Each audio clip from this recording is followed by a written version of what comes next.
누가복음 17장 1에서 4절 작은 자가 실족하지 않게 하라라는 말씀의 제목을 함께 은혜의 말씀을 나누고자 합니다. 예수님은 어떤 부자의 비유로 바리새인들에게 경고하셨습니다. 어떤 부잣집 문 앞에 한 거지가 있었는데 그의 이름은 나사로예요.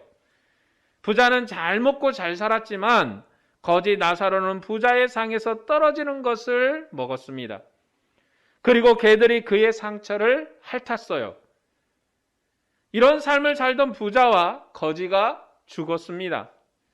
거지 나사로는 아브라함의 품에 들어갔고 부자는 음부에 들어갔어요. 살아있을 때와 처지가 완전히 뒤바뀐 것입니다. 부자의 죄는 잘 먹고 잘 살았다는 거예요.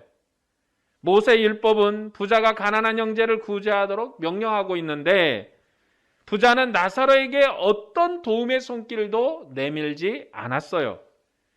부자가 신명기 언약을 지키지 않은 것입니다. 이 부자의 삶이 바로 바리새인의 삶이에요. 그들은 성실하게 율법을 지켰다고 했지만 가난한 형제에게 손을 내밀지 않고 그들을 돌보지 않았습니다. 주님은 가난한 자를 돌보지 않으면 죽은 자가 다시 살아나 그들을 가르친다고 해도 기회가 없을 것이라고 경고했어요. 예수님께서 가난한 자를 구제하라고 가르친 것은 새로운 교훈은 아닙니다. 이것은 모세와 모든 선지자가 가르쳤던 교훈이에요. 모세와 선지자를 통해서 경영되던 나라도 가난한 자를 위한 나라였습니다. 그리고 주님께서 가져오신 나라도 가난한 자를 위한 나라입니다. 그러므로 부자들은 가난한 자를 위해서 봉사해야 돼요. 그렇지 않으면 주님의 나라에서 얻을 자리가 없는 거예요. 그것이 주님의 가르침입니다.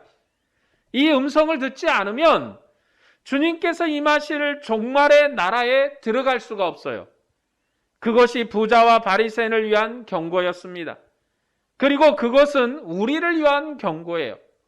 우리는 예수 믿으면 구원받는다는 그 틀 안에 갇혀서 너무나도 경직되고 너무나도 강팍하게 믿음을 갖습니다.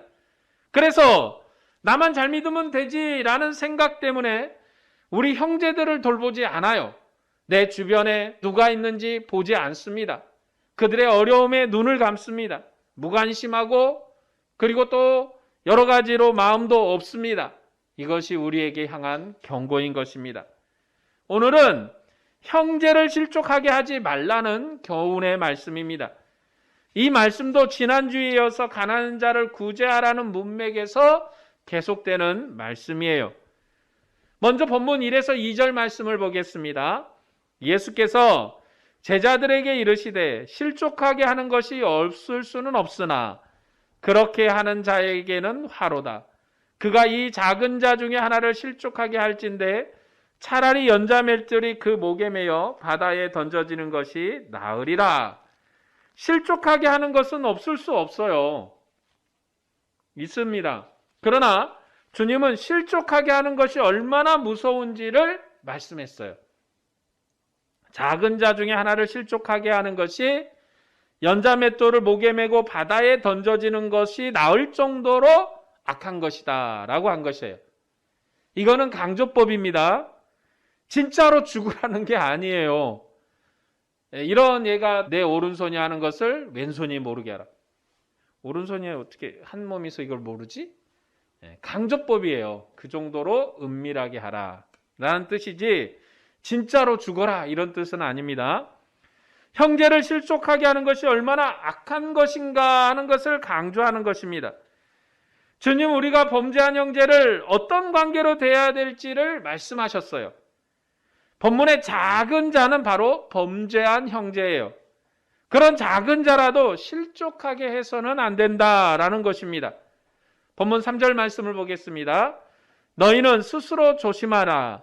만일 내 형제가 죄를 범하거든 경고하고 회개하거든 용서하라. 주님의 경고는 범죄한 형제가 실족하지 않도록 조심하라라는 것이에요. 이것은 바리새인과 제자들을 향한 경고예요. 이 경고가 가난한 자를 초대하는 문맥에서 이어지기 때문에 이 작은 자는 바로 가난한 중에 범죄한 형제일 것입니다. 주님은 죄인들의 친구셨습니다. 그래서 가난한 자와 갚지 못할 자를 초대해서 대접하라고 하셨어요. 그러나 바리새인들은 율법을 따라 사람을 판단했고 정죄했기 때문에 주님의 가르침을 따르지 않았습니다. 율법을 따라 판단하고 정죄하는 것이 형제를 넘어지게 하는 것이에요. 율법의 판단은요, 용서가 없습니다. 죄가 있으면 죄 있는 대로, 죄가 없으면 죄 없는 대로 판단을 해요. 그런데 주님은 형제가 실족하지 않게 그가 회개하고 용서를 구하면 용서하라 하셨습니다. 우리는 가난한 형제에게 무관심하거나 무시하기 쉽습니다. 죄를 지은 형제를 정죄하기 쉬워요. 우리의 거룩함과 온전함으로 형제를 용서하지 않고 정죄할 때가 있습니다. 그러나 주님은 우리에게 죄 있는 형제를 용서하라고 하셨어요. 형제의 죄를 용서하는 것이 실족하게 하지 않는 것이에요. 우리는 작은 나의 경건과 작은 나의 거룩함으로 형제를 판단할 때가 있어요. 쟤는 말이야 저래서 안 돼. 쟤는 말이야 저래서는 정말 쓸모가 없어. 우리는 그 사람을 사랑으로 품고 포용하는 것은 상당히 인색해요. 그러나 판단하고 평가하고 그 사람을 저울에 달아보는 데는 굉장히 빠릅니다. 주님께서 우리에게 하시는 말씀은 그렇게 하지 말라는 것입니다. 그러나 율법은 형제가 형제의 죄를 용서하는 것은 없어요. 형제의 죄를 제사장에게 알려야 돼요. 율법의 역할은 정죄하는 것이에요. 율법 아래서는 형제가 형제의 죄를 용서할 권한 자체가 없습니다. 죄 있는 자를 제사장에게 알려서 율법의 판단을 받게 해야 하는 거예요. 율법을 따라 정죄되는 거나 화목제물을 드려서 용서받게 해야 되지 이 죄를 내가 너를 용서한다 이런 건 없어요. 율법 아래서 형제가 형제의 죄를 용서할 권한이 없기 때문에 그러는 거예요. 그런데 주님은 새로운 나라를 가져왔고 새로운 법을 가져오셨습니다. 이전 나라에서는 죄를 용서하지 않고 제사장에게 고발하는 것이 의인의 삶이에요. 그러나 주님의 나라에서는 형제가 형제의 죄를 용서함으로 화목해야 돼요. 죽음을 정복한 영광스러운 나라가 임했기 때문에 새로운 나라에서 형제가 형제의 죄를 용서할 수 있는 거예요. 그래서 형제의 죄를 경고할 수 있고 그가 회개하면은 용서할 수 있는 거예요. 이것은 구약과 신약의 차이입니다. 구약과 신약은 시대 변화의 차이가 있어요. 다스리는 법의 차이가 있어요. 사는 나라의 차이가 있어요. 마치 조선시대와 대한민국의 차이처럼 어마어마한 간격의 차이가 있습니다. 여러분, 조선시대 때는 우리가 잘 아는 것처럼 노비가 허락이 되는 나라예요. 주인이 있고 노비가 있고 신분의 계급이 있는 사회입니다. 그러나 오늘 우리나라 대한민국은 신분의 차이가 없어요. 물론 여러 가지 직급의 차이는 있을 수 있으나 법적으로 대한민국 법은 만민이 평등하다라는 원칙을 내세우고 있습니다. 그렇기 때문에 법적으로는 저 돈 많은 사람, 귀족 같은 높은 관직에 있는 사람도 한 표를 행사할 수 있고, 그리고 저 밑에 있어 가난한 우리 형제들도 한 표를 행사할 수 있는 거예요. 결국은 부자라고 해서 표를 10표를 찍고 가난한 자라고 해서 한 표를 찍는 게 아니라 평등하게 되어지는 것입니다. 이처럼 신약과 구약은 엄청난 차이가 있는데 죽음을 넘어선 차이와 죽음을 넘지 못한 차이가 있는 거예요. 그래서 죽음 아래서 사는 이스라엘 백성은 형제를 용서할 권한이 없어요. 그러나 죽음을 이긴 그리스도의 나라에서는 죽음을 이기신 그리스도의 권세로 형제를 용서할 권한이 있습니다. 구약시대 율법의 역할은 정죄하는 것이에요.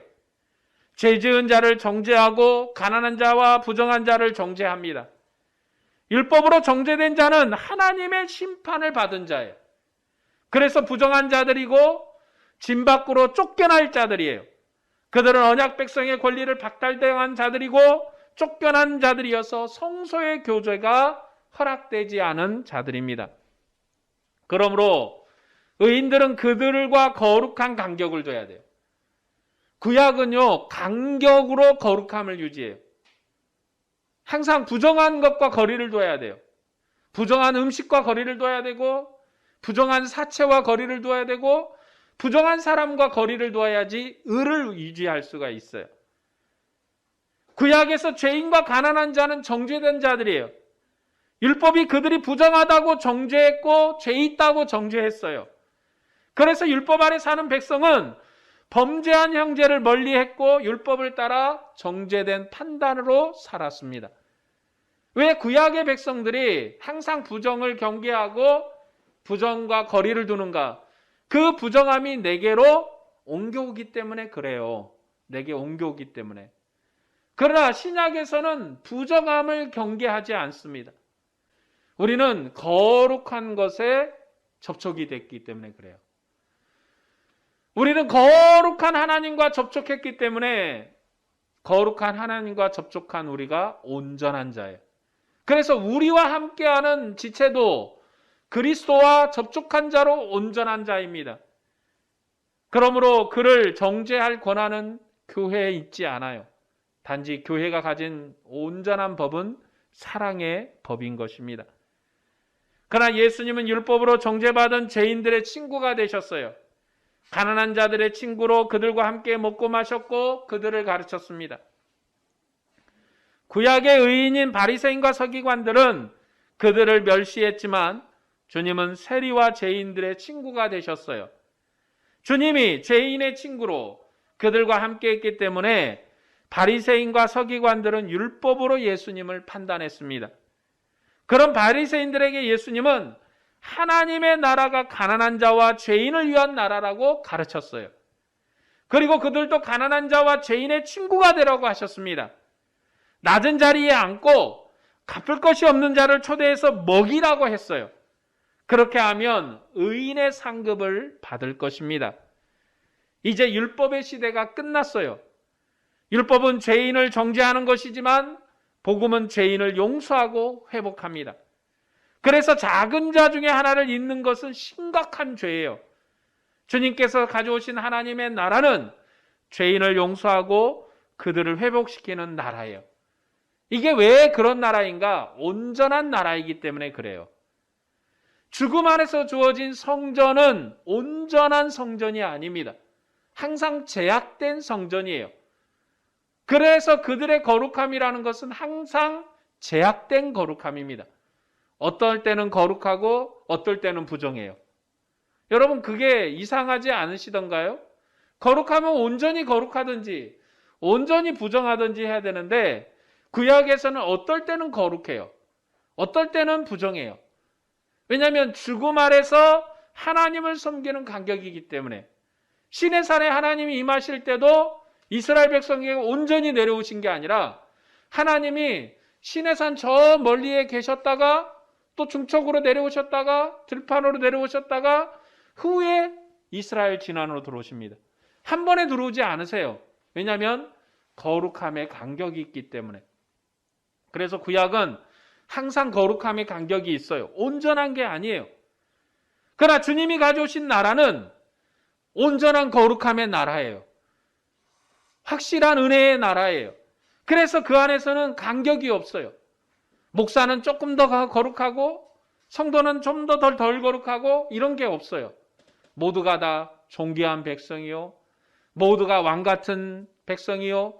모두가 다 제사장 같은 백성인 거예요. 왜냐하면 우리에게 이제 주님의 은혜의 시대가 그렇게 열렸기 때문에. 그럼 왜 교회가 목사가 있고 장로가 있고 또 이렇게 직급이 주어지는가? 그거는 은사의 은혜예요. 모두가 다 가르치는 자이겠느냐? 모두가 다 봉사하는 자이겠느냐? 여러분 그럴 수 없는 거예요. 다 가르치는 자로 하나님이 세우지 않으셨어요. 그 중에 어떤 형제는 가르치는 자로, 어떤 형제는 병 고치는 자로, 어떤 형제는 예언하는 자로 주님의 교회를 위해서 각자의 은사를 따라서 주님을 봉사하게 했던 거예요. 그래서 은사의 거룩한 차이는 있을 수 있으나 그것이 바로 거룩함의 차이는 아니라는 겁니다. 그래서 주님께서 가져오신 하나님의 나라는 죄인을 용서하고 그들을 회복시키는 나라예요. 그 나라 백성도 주님이 하신 것처럼 죄인들을 용서하고 회복시켜야 돼요. 주님께서 제자들을 가르치신 내용은 율법의 시대가 끝이 났고 새로운 복음의 시대가 열렸음을 선언하신 것입니다. 우리는 가난한 자들을 돌보고 죄인을 용서해야 돼요. 이것이 주님께서 우리를 가르치신 거예요. 누가복음은 우리 삶에서 어떻게 하나님의 영광을 이룰 것인가를 가르쳐요. 마치 구약시대에 잠언이 삶의 지혜를 가르쳤던 것처럼 신약시대에는 누가복음이 잠언의 역할을 해요. 가난한 자와 하나가 되고 죄인을 용서하는 것이 믿음의 지혜입니다. 가난한 자나 죄인이나 모두가 다 작은 자들이에요. 그들은 소유한 것이 작은 자이고 부정한 죄인들입니다. 그래서 주님께서 멸시받으시고 심지어는 수에 칠 가치도 없는 사람으로 여겼던 그들을 찾아오셨습니다. 율법은 그런 사람을 정죄했고 사람들은 그런 사람을 멀리했어요. 그러나 주님의 백성은 그런 작은 자들이라도 그들이 넘어지지 않도록 조심해야 돼요. 작은 자들이 실족하면 생명의 길에서 넘어지는 것이어서 조심해요. 여러분, 우리가 걷는 이 믿음의 길은요, 죽음이냐 사망이냐 생명이냐 이거를 판단하는 길이 아니에요. 우리는 이미 생명의 길로 들어와 있어요. 그러니까 여기에서 지금 얘기하는 건 뭐냐면 우리의 형제에 대한 얘기예요. 지금 예수 안 믿는 사람 이런 사람들을 죄까지 용서해라 이런 뜻은 아니고 지금 이스라엘은 한 생명으로 아브라함의 형제예요. 아브라함의 자손이에요. 한 믿음 안에 있는 사람들이에요. 우리가 그 한 믿음 안에 있는 형제에게 어떻게 대해야 될 것인가에 대한 거예요. 그래서 우리가 걷는 이 길은 생명의 길이에요. 지금 우리 옆에 앉은 이 형제도 같이 생명의 길을 걸어가는 거고 우리가 모두가 다 생명의 길을 걷는 거예요.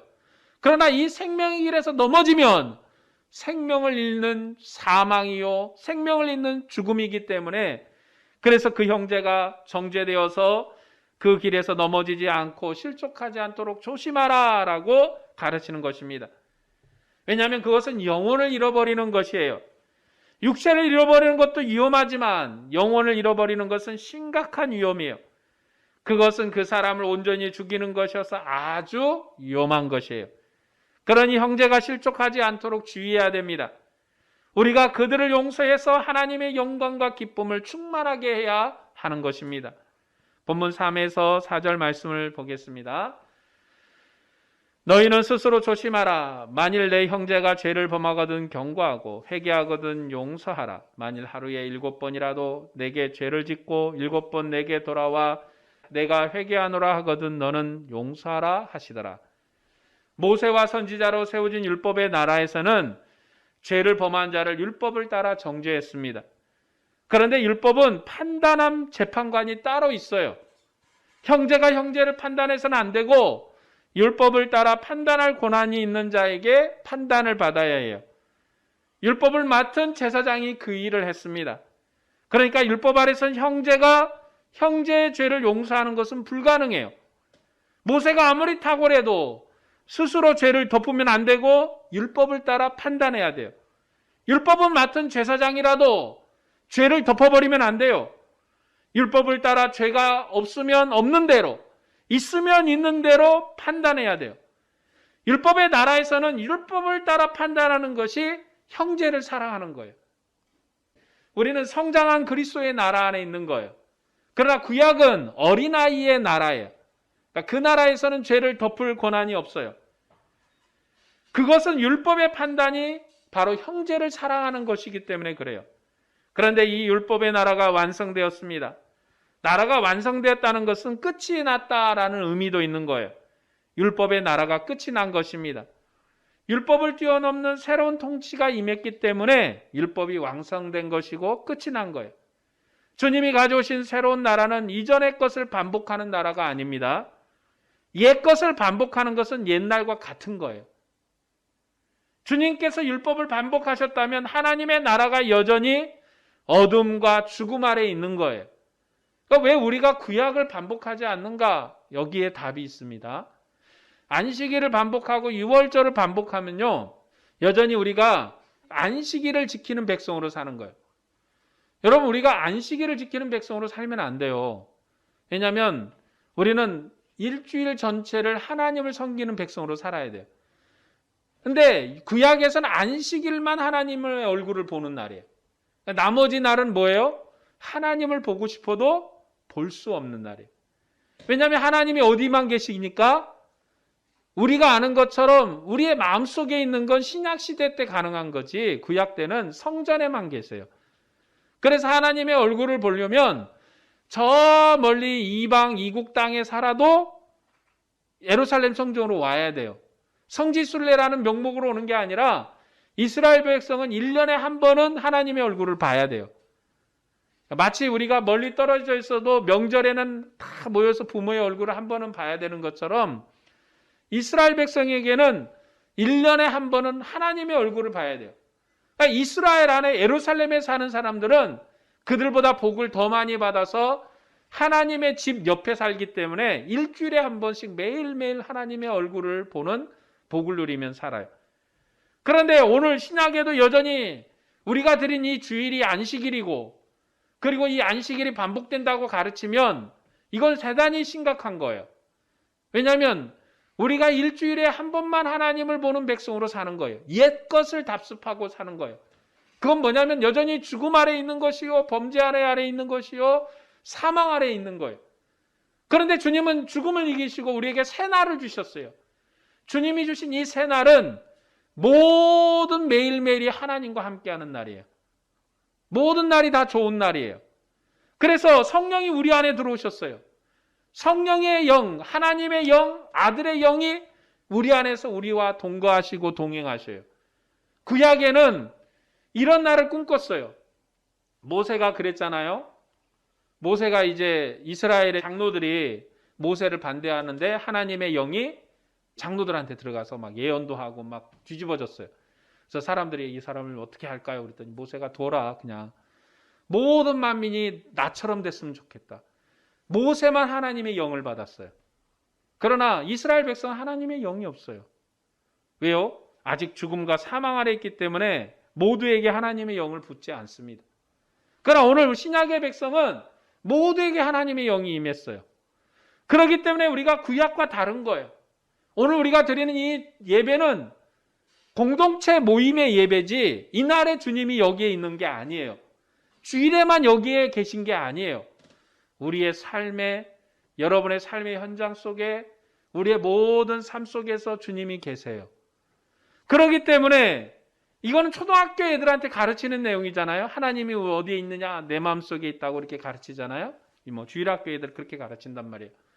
그 정도로 주님과 우리가 함께하는 날이 매일매일이 다 좋은 날이에요. 그렇기 때문에 옛 것을 반복한다는 것은 옛날과 같은 거예요. 주님께서 율법을 반복하셨다면 하나님의 나라가 여전히 어둠과 죽음 아래 있는 것입니다. 여전히 죽음의 통치가 계속되는 것이에요. 그러나 주님은 죽음을 넘어 새로운 나라를 우리에게 선물하셨습니다. 주님은 죽음을 이긴 그 권능으로 새로운 법과 새로운 은혜를 우리에게 주셨습니다. 이제 그리스도께서 통치하신 하나님의 나라는 형제의 죄를 용서하는 나라예요. 형제가 회개하면 그 죄를 용서하는 나라입니다. 형제가 넘어지지 않도록 보살피는 나라예요. 바울 사도도 형제가 넘어졌을 때 그를 바로잡고 자신도 살펴보라고 가르쳤어요. 그 내용이 갈라디아서 6장 1에서 5절에 있습니다. 제가 갈라디아서 6장 1에서 5절 말씀을 읽어드릴게요. 형제들아, 사람이 만일 무슨 범죄한 일이 드러나거든 신령한 너희는 온전한 심령으로 그러한 자를 바로잡고 너희 자신을 살펴보아 너희도 시험을 받을까 두려워하라.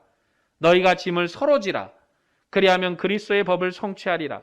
만일 누가 아무것도 되지 못하고 된 줄로 생각하면 스스로 속임이라.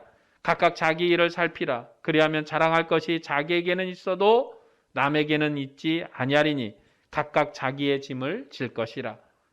사도 바울은 온유한 심령으로 그러한 자를 바로잡고 내 자신을 살펴보아 너도 시험을 받을까 두려워하라고 했습니다. 이것이 그리스도의 법을 성취하는 것이에요. 주님은 하루에 7번이라도 내게 죄를 짓고 7번 내게 돌아와 내게 회개하노라 하거든 용서하라 하셨어요.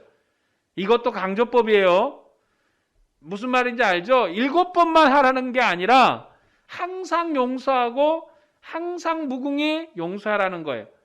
이것이 형제를 실족하게 하지 않는 방법이에요. 형제를 용서하고 품어주는 것이 형제를 실족하지 않게 하는 방법이에요. 이건 절대로 쉬운 건 아닙니다. 그러나 교회가 회개한 형제를 받아들이지 않으면 하나됨을 유지할 수가 없어요. 거룩함을 빙자해서 형제를 용서하지 않고 정죄하는 것은 그들을 돌보지 않는 것입니다. 형제가 회개하면 그를 용납하고 서로 사랑으로 하나가 되게 해야 해요. 그리스도께서 우리를 용서하신 것처럼 범죄한 형제에게 하나님의 사랑을 나타내야 됩니다. 그런데 이 부분에서 우리의 고민이 좀 있어요. 그것은 죄를 짓고 회개하면 끝이라고 생각하는 거예요. 그래서 너무 쉽게 죄를 짓고 너무 쉽게 회개합니다. 그러면 죄를 짓는 일에 무디어질 때가 있어요. 뭐 죄 짓고 금방 회개하면 되니까. 범죄하고 금방 회개하면 되니까. 그런 과정이 반복되다 보니까 세상으로부터 비판도 받아요. 교회가 죄 짓는 일에 너무 쉬울 때가 있어요. 금방 뭐 죄 짓고 뭐 회개하면 돼. 형제도 회개하면 금방 용서해 주니까. 밀양이라는 영화가 있습니다. 보셨는지 모르겠어요. 전도연하고 송강호 씨가 나오는 영화인데 여기 여자 주인공이 남편이 교통사고로 이렇게 죽자 남편이 살고 싶다고 했던 밀양으로 내려와서 피아노 학원을 했어요. 그녀에게는 아들이 하나 있었는데 그만 그 아들이 유괴를 당해서 죽음을 당했습니다. 그래서 너무 괴롭고 고통스러운 그에게 어떤 이가 다가와서 전도를 했고 교회에 다니게 돼서 위로를 받았습니다. 그녀는 하나님의 사랑을 깨달았고 살인을 한 그 사람을 용서하기로 마음을 먹었어요. 그래서 아들을 죽인 살인자를 면회하러 갔어요. 그 사람을 용서한다고 말하려고 그랬는데 그 살인자가 자신은 하나님께 용서를 받았다는 거예요. 살인자는 교도소에서 하나님을 믿었고 하나님이 자신의 죄를 용서해 줬다고 당당하게 말을 했어요. 그 말에 주인공이 충격을 받습니다. 그녀는 그 범인, 그 살인자를 용서하기 위해서 몇 날을 고민했고 갈등했는데 스스로 용서를 받았다는 거예요. 태평하게, 마음 편하게 그렇게 말하는 거예요. 자신이 살인자를 용서하지도 않았는데 스스로 용서를 했다는 말에 충격을 받고 신앙의 회의를 느낍니다. 그런 장면들이 이제 쭉 나오면서 이야기가 되는 그런 영화인데 그런데 많은 그리스도인들이 하나님께 용서를 받으면 끝이라는 생각을 가져요. 오늘 본문도 그런 목적으로 사용할 수가 있어요. 그러나 죄의 용서는 형제에게 먼저 하는 거예요. 형제가 나를 용서할 때 하나님도 용서하는 거예요. 혼자서 죄를 용서하면 안 돼요. 형제에게 용서를 받아야 합니다. 왜냐하면 교회는 믿음의 공동체이기 때문에 그래요.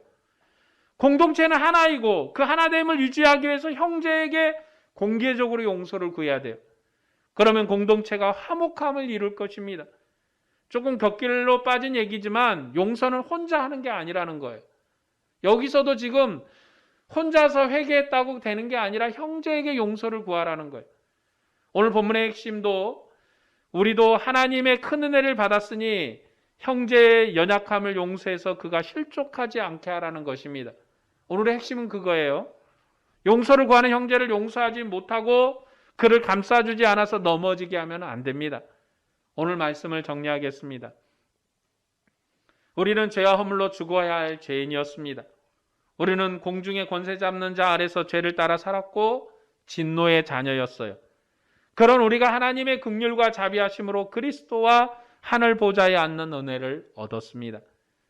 우리가 하나님의 긍휼과 그의 자비하신 사랑하심으로 그리스도 안에서 사는 복을 받았어요. 우리가 하나님의 은혜를 먼저 받았으니 하나님의 사랑으로 형제를 용서하는 게 마땅한 것이죠. 그리스도께서 가져오신 하나님의 나라는 용서의 나라입니다. 주님은 형제를 용서하지 않으면 나의 하늘 아버지께서도 너희를 용서하지 않을 것이라고 하셨어요. 하나님의 나라의 질서는 서로 사랑하고 그 사랑으로 서로를 용납하는 것입니다. 그래서 하나님의 나라는 용서의 나라예요. 사랑의 나라예요. 주님, 우리가 그 그리스도 안에서 주님의 백성이 되었기 때문에 우리에게 성령을 우리에게 주셨습니다. 성령은 우리의 마음을 여섰고 우리의 마음을 새롭게 지으셨어요. 우리는 주님이 지은 새로운 피조물입니다. 이전 것은 지나가고 새 것이 되었어요. 그런 우리에게 주님은 새 마음을 주셨습니다. 그 마음은 형제가 서로 사랑하고 서로를 용서하는 마음입니다. 우리가 가진 것을 형제와 나눠야 돼요. 우리가 가진 것을 형제와 나눈다는 것은 꼭 물질만을 얘기하는 건 아니에요. 주님이 우리에게 주신 사랑도 함께 나눠야 돼요. 주님이 우리에게 주신 그 자비도 함께 나눠야 돼요. 주님의 뜻을 이룰 수 있도록 한 생명된 형제에게 은혜를 베풀어야 돼요. 주님께서 가져오신 하나님의 나라는 가난한 자를 위한 나라입니다. 그래서 주님은 가난한 자들과 함께 잡수셨어요. 그리고 갚을 것이 없는 가난한 자를 초대해서 대접하라고 하셨습니다. 그러면 의인이 상급을 받을 때 같은 것을 받을 것이에요. 하나님이 우리를 사랑하신 것처럼 우리도 마땅히 형제를 사랑해야 돼요. 우리가 형제를 용서하지 못하면서 하나님의 잔치상에 앉지 못하는 것입니다. 믿음의 형제는 주님께서 자기 몸을 내어주시고 얻은 주님의 자녀예요. 그리고 그는 우리의 믿음의 형제입니다. 하늘 소망을 함께 이루어갈 생명의 공동체예요. 그러므로 용서를 구하는 형제를 사랑하고 긍휼함으로 용서해야 합니다. 우리가 세상 질서를 따라서 살아서는 안 돼요. 세상의 질서는 원망과 시기와 복수의 질서입니다. 그러나 우리는 서로 사랑하고 용서하고 하나님의 긍휼을 이루어가야 해요. 그것이 주님이 우리에게 베푸신 사랑의 마음입니다. 오늘 본문에서도 형제를 넘어지게 하지 않는 게 뭐냐? 그를 사랑하는 거예요. 그를 받아주는 것이고 용납하는 것이고 그에게 은혜를 베푸는 거예요. 오늘 또 주님의 사랑과 긍휼을 이루고자 하는 여러분에게 주님의 은혜와 평강이 충만하기를 축원합니다. 기도하겠습니다.